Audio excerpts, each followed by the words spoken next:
Bienvenue à tous dans cette série de podcasts qui a pour but de vous aider dans l'appréhension de l'épreuve du grand oral. Ensemble, nous abordons aujourd'hui dans ce 5e épisode un moment charnière dans votre travail.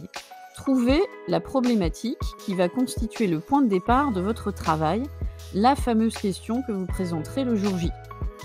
Nous sommes toujours dans cette phase, vous vous souvenez qu'appelait Aristote l'inventio, ou l'invention en français. Vous en souvenez ?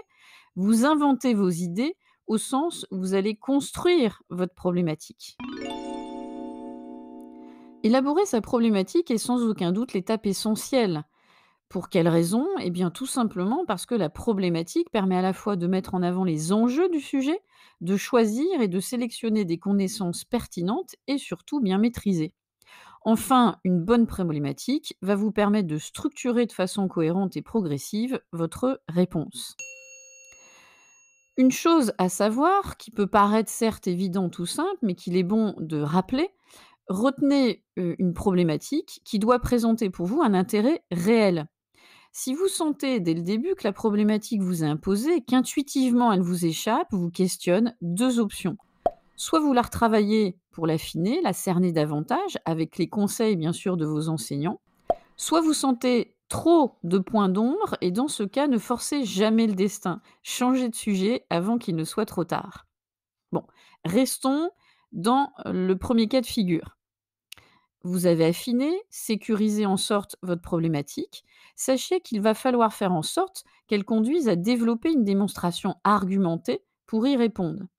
Bien sûr, elle doit surtout éviter une réponse descriptive. Vous savez, ce que parfois vos enseignants appellent une réponse catalogue.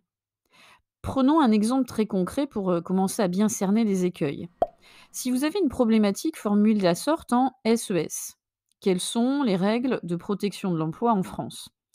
La problématique même induit une réponse catalogue, justement. Il s'agira alors d'une réponse en plus descriptive qui ne soulèvera absolument aucune question réelle. Alors, on retient. Pour élaborer une problématique, cela implique de questionner votre sujet et surtout de formuler des hypothèses.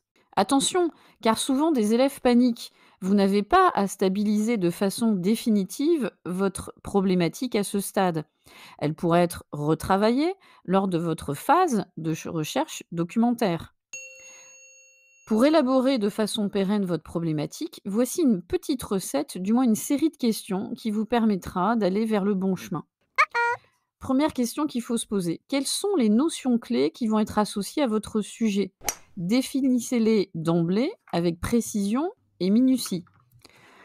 Deuxième question, faites émerger ensuite les différentes interrogations qu'il est possible de se poser face au sujet. Pourquoi ? Comment ? Quelles sont les causes possibles ? Quel recours ? Troisième question, ou consigne, une fois que vous avez fait émerger toutes les questions que le sujet pose, choisissez une question qui sera structurante. Oui, dans le sens, une question qui va permettre d'être subdivisée en plusieurs questions intermédiaires qui vont ainsi constituer les axes de votre démonstration. D'ailleurs, des questions que vous vous êtes posées dans la seconde étape ne sont pas à rejeter, bien au contraire, elles sont peut-être une des subdivisions à envisager dans votre réponse. Attention, la question que vous posez doit être suffisamment précise pour que vous puissiez y apporter une réponse précise en 10 minutes. On arrive ainsi à l'étape finale, si l'on peut dire, de la construction de la problématique. Une fois celle-ci élaborée, vous devez concevoir des hypothèses apportant des réponses à la problématique et aux questions intermédiaires qui y sont associées. Ces hypothèses doivent être formulées avant de débuter le travail de recherche, puis elles seront précisées après les premières lectures, les premières recherches, avant d'être définitivement validées ou au contraire non validées par votre travail d'analyse. Ces hypothèses pourront d'ailleurs être présentées dans une des étapes dans votre réponse et lors de votre démonstration. Vous expliquerez pourquoi elles ont été validées ou pas, justement. Sachez d'ailleurs que cette démarche sera appréciée par vos examinateurs. Votre capacité, en effet, à avoir une pratique réflexive, c'est-à-dire à avoir un regard objectif et constructif sur votre travail, sera d'autant plus évaluée positivement.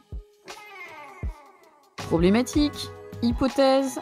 Maintenant, partons à la recherche des bons documents pour commencer à construire le cœur de votre argumentation. Et pour ce point, nous nous retrouvons dans le prochain épisode pour justement